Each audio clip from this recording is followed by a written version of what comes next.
Hey, what's up guys? Today I'll show you a supernatural horror film, The Conjuring, The Devil Made Me Do It. Spoiler ahead, watch out and take care. Ed and Lorraine are demonologists. One day, they are invited to perform an exorcism for an 8-year-old boy called David, who is possessed by a demon and has lost consciousness. Ed and Lorraine hold David on a table with the help of his family. After Father Gordon is knocked over by the demon, Ed takes over him and continues the exorcism. David's body twists horribly under the demon's force and breaks free. David swats at Ed and holds him down, hitting him hard at his heart. Seeing her husband in great danger, Lorraine rushes to help. Suddenly, she has flashes, and the headache renders her frozen. Just then, Arne, David's sister's boyfriend, pulls David away from Ed and begs the demon to enter his body and spare David. The demon then transports to Arne's body, and everything calms down. However, for Ed and Lorraine, this is just the beginning of their nightmare. Ed is taken to hospital because of a heart attack caused by the demon. Due to timely rescue, he is out of danger. Arne also recovers, and the family goes back to a normal life. Arne proposes to David's sister, and hopes she can leave this place and start a new life with him. However, not long after, odd things start to happen. One day Arne notices a box on the shelf move by itself, and falls to the floor. Arne goes up to check. A mouse running out of the box startles him. He follows the mouse to a hole in the door. He looks into the door and finds nothing. When he turns around, the demon appears right in front of him and grabs him. Arne is scared, collapses to the ground. Days later, Arne is cutting tree branches on a tree. The demon appears again behind him by the window. Arne senses something is not right. He turns his head back slowly, but sees nothing. Suddenly, the saw in his hand turns on by itself and nearly cuts him. Disturbed, Arne finishes his work early and goes home. In the meantime, Ed wakes up at the hospital. He tells Lorraine that the demon remains in Arne's body. Lorraine hurries to call Arne, who is having a party with his friends and doesn't hear the ring because of the loud music. Arne washes his face with cold water to wake himself up. The next minute, he hears his girlfriend scream and sees her being attacked by his friend. He grabs her hand and tries to run away. However, this is just his vision. Arne falls, and the world becomes dark. He stabs his friend to death that he thinks is the demon. Soon, the police arrive. Arne is seen walking on the street like a dead-alike person, covering in blood. The police stop him and take him to the police station. Ed and Lorraine visit Arne after he is arrested. They are surprised to find that the demon is not inside Arne's body. It seems the demon was summoned during that time. Arne is accused of murder, even though he did it when he was possessed. Ed and Lorraine decide to help Arne, so they meet his lawyer, who thinks Arne cannot get away with it, because all the evidence shows he is the murderer. To convince the lawyer, Ed and Lorraine invite her to their home for dinner, and show her the past cases of exorcism. During the trial, the lawyer claims demonic possession as a defense. Everyone, including the judge, finds it unbelievable and ridiculous. After the trial, the lawyer brings a piece of bad news to Ed and Lorraine, that Arne is going for the death penalty. To save Arne, they need more evidence to prove he is innocent. Ed and Lorraine decide to go through the recordings of exorcism, to see if they can find anything that can prove that demonic possession is real. They learn what happened to David after studying the recordings. On the day when David's family moved into the house, David found a waterbed in one room. He couldn't help but play on the bed. While he was lying on the bed, the demon showed its face beneath the bed for a second. David sensed something was wrong, so he sat up immediately. The demon grabbed his hand before he could get off the bed, and tried to pull him towards into water. His family heard his scream and came to check on him. David told them what happened, but they didn't believe it. Ed and Lorraine come to the house and find some watermarks under a carpet. Ed knows immediately that this is not caused by water. Because Ed is not so mobile, Lorraine goes under the house to see if she can find anything. Lorraine crawls down there slowly, with a torch in her hand. A mouse running by startles her, sending some chilling hormones down her spine. She continues when she calms down.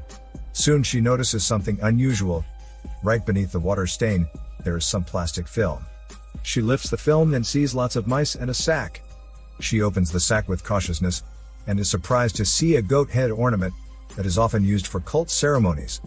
She takes some pictures and shows them to David's sister, explaining that goat head ornament is a witch's totem used by Satanists in their rituals. They are now sure that David was cursed, and the curse is transferred to Arne during the exorcism. The demon stayed inside Arne's body until he killed someone. They believe someone summoned the demon and cursed Arne. Ed asked his assistant to mail the evidence to every police station and see if they've seen anything like that. The pictures remind them of the former priest, who might be able to help. Soon Ed and Lorraine drive to meet the priest, who has studied totems like that for many years. As soon as the priest sees the pictures of the totem, he knows what is going on. To tell them more about the totem, the priest leads them to the basement. While they are on the stairs, Lorraine has a horrible feeling about the basement, but she still follows the priest. They walk into the basement, which is full of different books and rare sacrifices. The priest tells them that Satanists worship Satan and his demons with blood sacrifice, and they blaspheme the gods with obscene rituals. Years ago, there was a trial of the disciples. After the disciples were found guilty, the judge's baby was born early with its heart outside of its body. Months later, the judge's wife killed herself by lying on a railway track. The priest hopes they understand it will cost a lot to stand against a Satanist. While Ed and Lorraine are doing research, the curse targeted on Arne continues. Arne is mopping the cell. Suddenly, the bucket is knocked over for no reason. Arne tries to get the bucket, but it is dragged by something under the bed. Arne is startled and stands up quickly. Just then, his roommate starts to murmur something. While Arne is trying to figure out what he is saying, the demon appears and grabs Arne's face from behind, which nearly scares him to death. Not long after, the assistant finds some useful information. A detective found the same totem at the crime scene involving two girls. Ed thinks the girl, who was stabbed, was possessed, but the detective doesn't believe that smelly bullshit. Lorraine offers to help look for the missing girl. In exchange, they need to see the case file. To convince the detective that she has psychic powers and can be useful, Lorraine picks out the exact weapon that was used on the dead girl, from 3 weapons on the table. Later, the detective takes Ed and Lorraine to the place where the girl was killed.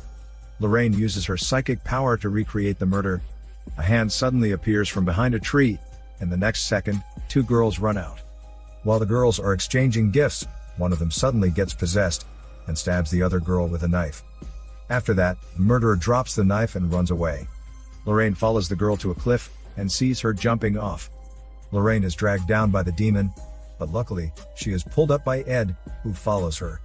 Later, the police find another girl's body under the cliff. The detective is thankful and promises he will send the case file to them tomorrow.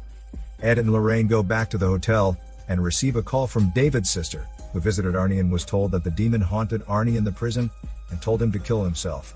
Ed asks David's sister to contact the priest in the prison immediately. However, what the priest can do is just give Arne a bottle of holy water. Lorraine thinks the demon was summoned. She saw something during the night of exorcism. She believes the person who is responsible for this could summon it again at any time. To find more information, Lorraine decides to check on the girl's corpse. Lorraine touches the girl's hand in the morgue, but she doesn't sense anything. Before she gives up, she has a vision that a witch is performing a curse on Arne, who is being manipulated, and is going to slice his wrist, killing himself. Just then, Lorraine lets out a scream and interrupts the ritual. Lorraine senses that the connection is two-way, which means that witch knows her existence via the connection. The witch then controls a corpse in the morgue to attack Lorraine. Ed asks Lorraine to stop the connection. However, she can't hear him. Before the corpse reaches Lorraine, Ed pulls Lorraine away, breaking the connection. As a result, the witch loses control of the corpse. After that, Ed and Lorraine return to their house. The assistant finds a book, in which the church recorded how to identify and persecute witchcraft, and the ceremony of a human sacrifice. The only way to lift the curse is to destroy the altar, where the witch operates the curse. What they need to do now is to locate the witch. Lorraine tries to recall the place she saw the witch. It was in a room whose roof was leaking. She also heard a train nearby. Ed deduces that the witch is related to David and the girl who was killed. Ed stands up and faints. When he wakes up, there is nobody around him. Ed looks for Lorraine in the house and sees some marks of fighting and her bracelet on the floor. He knows something happened. Suddenly, the witch appears behind him, telling him that they are very close to the truth. Having said that, the witch disappears and an animated corpse runs towards him. Ed escapes the corpse and uses a cross to expel him. When he is about to stab the corpse with a knife, he is stopped by his assistant. He then realizes it is a hallucination. It turns out that he is influenced by the curse. He searches everywhere and finds a totem in a vase. They need to find the altar and lift the curse as soon as possible. To save time, they take action separately. David's sister stays with Arne in the hospital with a father. Ed continues to find the location of the witch. Lorraine takes the book to ask for help from the priest. After analyzing the connection of the crime scenes, Ed has a rough idea of where the witch may be, which is near the priest. In the meantime, Lorraine arrives at the priest's house, and has the book translated with the help of the priest.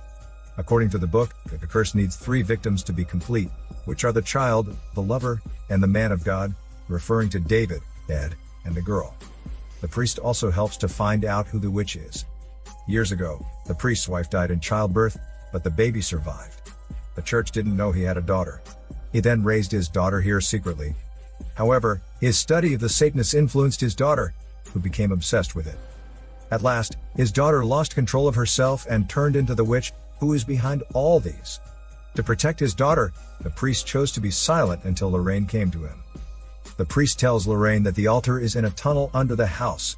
They don't know that while they are talking, the witch is getting close to them. The priest shows Lorraine the entrance to the tunnel. As soon as she enters the tunnel, the witch enters the room and kills the priest, who is confessing. Lorraine finally finds the altar in the dark tunnel. She tries to move the table, but it's too heavy. Just then, the witch approaches her in secret. Lorraine senses that through her psychic powers and hides before the witch finds her. In the meantime, Ed arrives at the priest's house. He hears Lorraine's cry and tries to break the exit with a hammer to save Lorraine. Lorraine runs into the tunnel and falls over. When she gets up, she sees herself in the front. Lorraine is startled and panics. While she is running, the witch attacks her from behind and pins her down on the ground. She picks up a brick and hits the witch before the witch's knife stabs her. Lorraine takes her chance and escapes. Ed gets down into the tunnel, but is bewitched. Ed performs the ritual and summons the demon, which possesses Arne immediately. Arne's body starts to twist creepily in the evil wind. The father's exorcism doesn't work on Arne at all. Arne floats in the air, holding a shard of glass.